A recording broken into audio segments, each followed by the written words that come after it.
आप देख रहे हैं गुलिस्तान लाइव फीड और गुलिस्तान लाइव फीड पर मैं हूं फिदा हुसैन। ज्यादा से ज्यादा जुड़ने की कोशिश करें क्योंकि अभी हम तकरीबन 7:07 हो चुके हैं और शाम के वक्त सियासत पर बात करने में कुछ अलग ही मजा आता है। क्योंकि वो इसलिए क्योंकि आज हम बात करेंगे एक बार फिर इंडियन नेशनल कांग्रेस की। इंडियन नेशनल कांग्रेस ने हाल ही में 50 से ज्यादा जनरल सेक्रेटरी जो है वो नामजद किए हैं।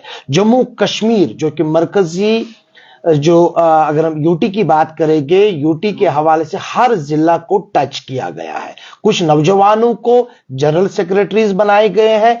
अगर हम बात करेंगे साबिक एमएलएज की, उनको भी जगह मिली है। लेकिन इन सब पर बात करने के लिए हमारे साथ मौजूद है कांग्रेस के नए जनरल सेक्रेटरी इनायतुल्लाह रातर साहब। रातर साहब, सबसे पहले आपका खैर मकदम है। यह बताइए कि जो नई जिम्मेदारी पार्टी ने दी है आपको, क्या आपको लगता है कि आप इंसाफ करने में कामयाब रहेंगे?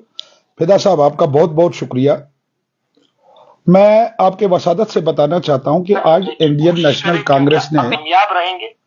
नेशनल कांग्रेस ने एक मैं समझता हूं 40-45 साल के बाद एक ऐसा इनिशिएटिव लिया है कि जिसमें ये एक डायरेक्शन निकली है कि एक यंग बुलर को आगे लाने की जरूरत है, जिसमें सबसे बड़ी बात यह है कि हमें जिम्मेदारी दी गई है, जिसमें मुझ जैसे एक आदमी को भी जनरल सेक्रेटरी का ओहदा दे दिया है, बाकी भी जनरल सेक्रेटरीज रहे हैं।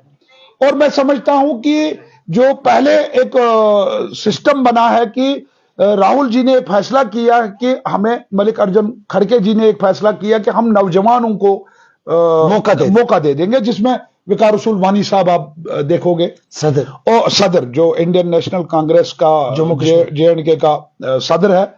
आप देखोगे कि कोई डिस्ट्रिक्ट उन्होंने छोड़ा नहीं, कोई ब्लॉक उन्होंने छोड़ा नहीं, कोई जगह उन्होंने नहीं छोड़ी जहां वो पहुंचे नहीं, क्योंकि यंग ब्लड है। कुछ करने का मन में पैदा होता है कि सुबह जब उठते हैं कहते हैं कि या तो मैं लोगों से मिलूं, क्या करूं, आज दिन में क्या करूं। वही एक जोश और जज्बा जो वकार रसूल वानी साहब में है, वही हम में लाने की कोशिश की जा रही है। और इंशाल्लाह अगर खुदा ने चाहा, कांग्रेस पार्टी इस वक्त, मैं आपको दो चीज बताना चाहता हूं।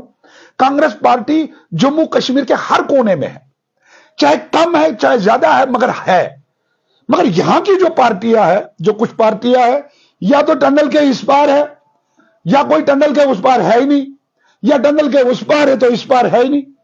तो ये इंडियन नेशनल कांग्रेस जो पार्टी है, ये हर जगह पे है, हर डिस्ट्रिक्ट पे है, हर ब्लॉक पे है, हर पंचायत में है जी।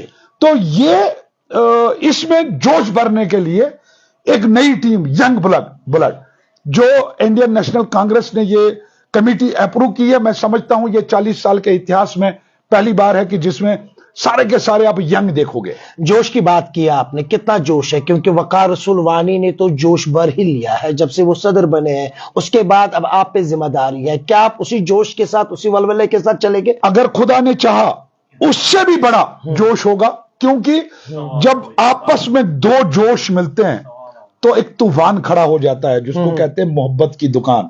वो मोहब्बत की दुकान हमने खोल के रखी है। मोहब्बत की दुकान जब से भारत जोड़ो यात्रा हुई है राहुल गांधी जी की, तब से हर कोई कांग्रेसी कहता है कि मोहब्बत की दुकान हमने खोल दी। लेकिन इस मोहब्बत की दुकान में कहीं ना कहीं पे बीजेपी सामने है। बीजेपी को रोकने के लिए कांग्रेस क्या करेगी, क्योंकि हर जगह पे इस वक्त कमल ही कमल है। आपने देखा होगा कि जब से मोहब्बत की दुकान खुली, तब से आपने देखा होगा 3 स्टेटों में इलेक्शन हो गए, बीजेपी 3 के 3 हार गए। अभी इसी मोहब्बत के दुकान पे 3 स्टेटों के और 4 स्टेटों के और इलेक्शन है, 4 के 4 हारेंगे। ये आप नोट करके रखना, आप भी यहां हो, मैं भी यहां हूं, ये नोट करके रखना। 4 के 4 स्टेटें हार जाएंगे। क्यों? उसका 5 स्टेट्स में है, 5 स्टेट, मिजोरम 5 स्टेटों में है, सॉरी 5 स्टेटों में है, 5 के 5 हारेंगे।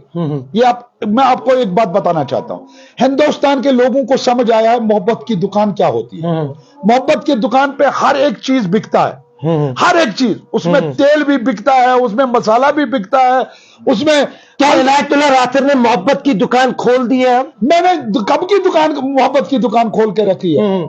मेरे इलाके में तो बहुत पहले से मोहब्बत की दुकान खुली हुई है।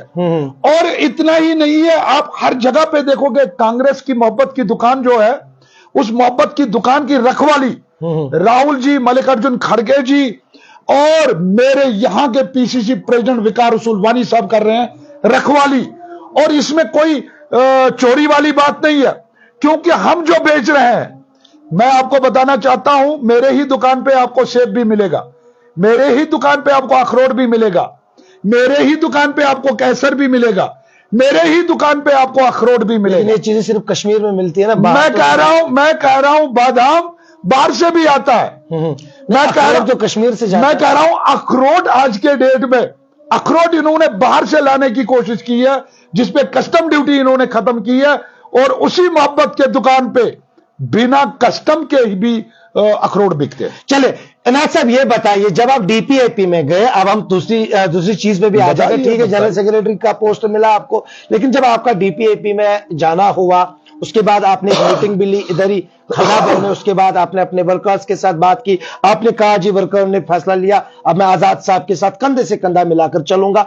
बाद में कुछ महीने बीतने के बाद आपने कहा जी नहीं, मेरे से गलती हुई है और वो गलती सुधारने के लिए मैं माफी मांगता हूं, यही अल्फाज। कान पकड़ के माफी मांगी है। क्या लगता है आपको कि तब आपने एक भूल की थी, या फिर अभी आप पछता रहे कि मैंने आजाद साहब को धोखा क्यों दिया?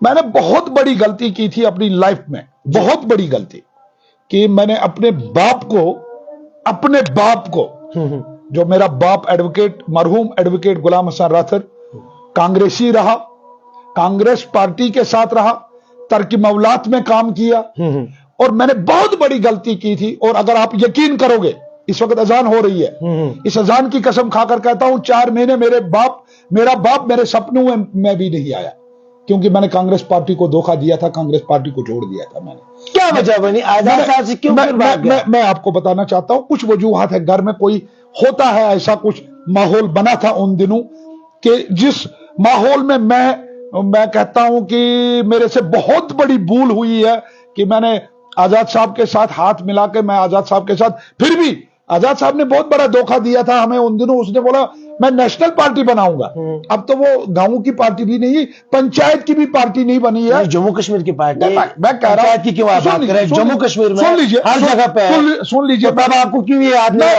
मैं आपको बताना चाहता हूं, गुलाम नबी आजाद साहब का जो नाम था कांग्रेस में, आज वो नाम गायब है।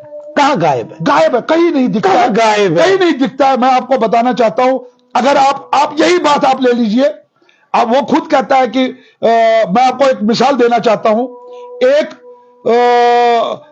ब्राह्मण मुसलमान बन गया, वो आपको ये पता होगा कि कोई ब्राह्मण प्याज नहीं खाता है, कोई लहसुन नहीं खाता है, और ये सबसे बड़ी बात है कि वही ब्राह्मण एक क्या नाम है, वो ब्राह्मण जब कॉन्फ्रेंस में जाता था, मुस्लिमों के कॉन्फ्रेंस में, वो सबसे ज्यादा प्याज खाता था। हाँ। तो एक मुसलमान ने उसको पूछा, मेरे भाई आप प्याज क्यों ज्यादा खाते हो? क्योंकि मुसलमान प्याज खाता है। तो उस बंदे ने उधर से जवाब दे दिया, बोला यार मैं नया मुसलमान हूं, मैं मुसलमान हूं। वैसे आजाद साहब कह रहे मैं बीजेपी वाला हूं।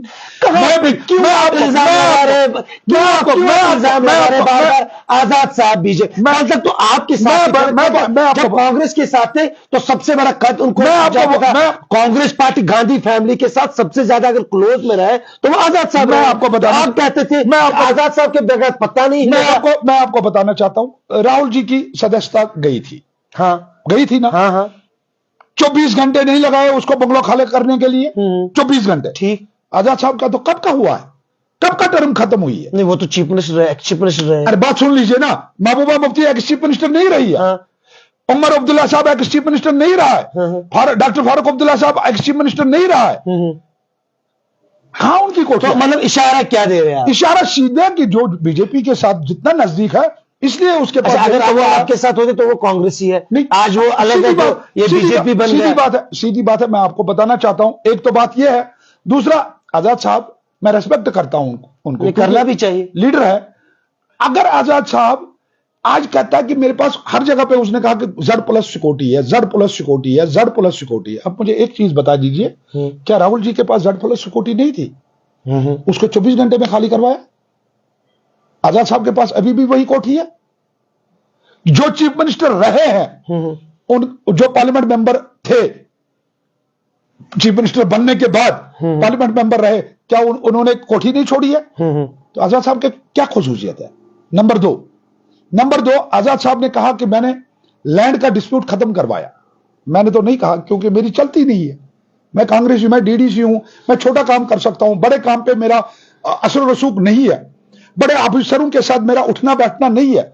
आजाद साहब ने चैलेंज किया है, मैंने लैंड वापस करवाया है। क्या करवाया वापस? जरा एक चीज मुझे बता दीजिए। कल तक तो इनायत साहब ही बोलते थे कि मैंने कभी नहीं कहा आजाद साहब, मैंने कभी नहीं कहा। मैंने हमेशा यह कहा, गुलाम नबी आजाद जब चीफ मिनिस्टर रहे, गुलाम नबी आजाद तब चीफ मिनिस्टर बने जब कांग्रेस पार्टी पीछे थी, जब डॉक्टर मनमोहन सिंह साहब वहां पर प्राइम मिनिस्टर थे, जब यूपीए की चेयरपर्सन सोनिया गांधी जी थी, तब मुझे डिस्ट्रिक्ट भी मिला, तब मुझे तहसील भी मिला, तब मुझे डिग्री कॉलेज भी मिला, तब मुझे एम्स, ये क्या नाम है, मेडिकल कॉलेज भी मिला।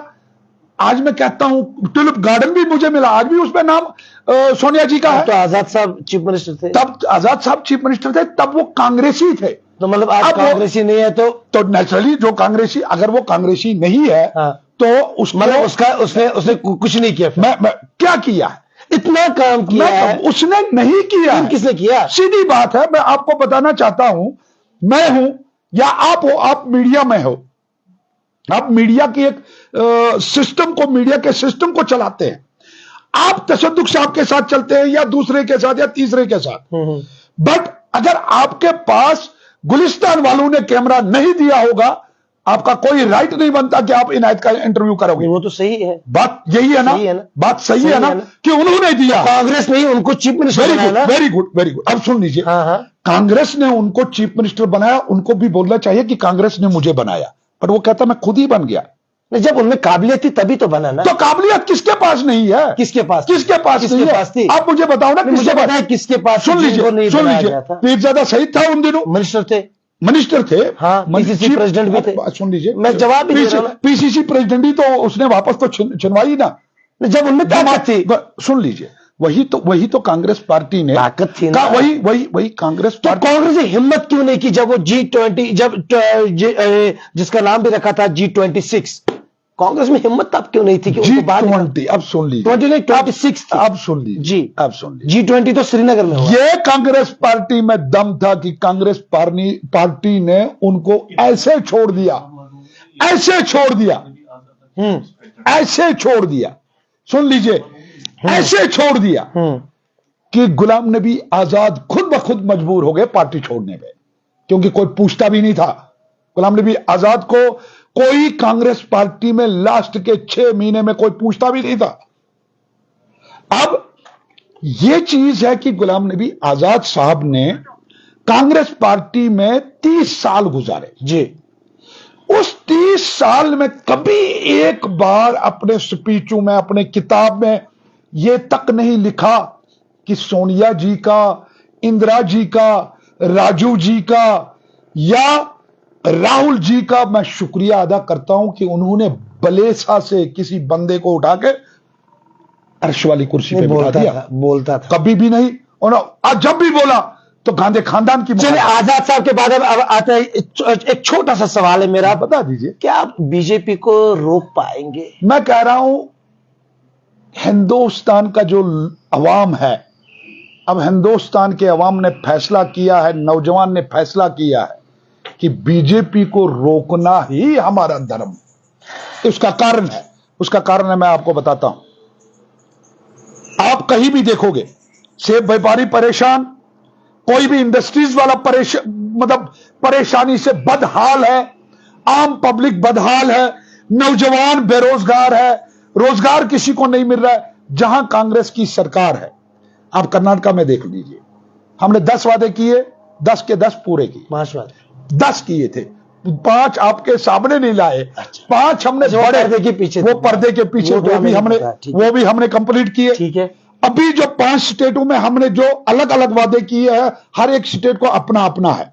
जम्मू कश्मीर में हमारी सरकार आ जाएगी, एक वादा करते हैं, केसीसी, बिजली, सेब का जो कस्टम इन्होंने लगा दिया, मुफ्त रेवड़ी नहीं है, ये हक बनता है यहां का, ये कश्मीरियों का हक बनता है, ये जम्मू कश्मीर के लोगों का हक बनता है कि यहां के सेब पे, बाहर के सेब को हम लाएंगे मगर कस्टम ड्यूटी लगा के।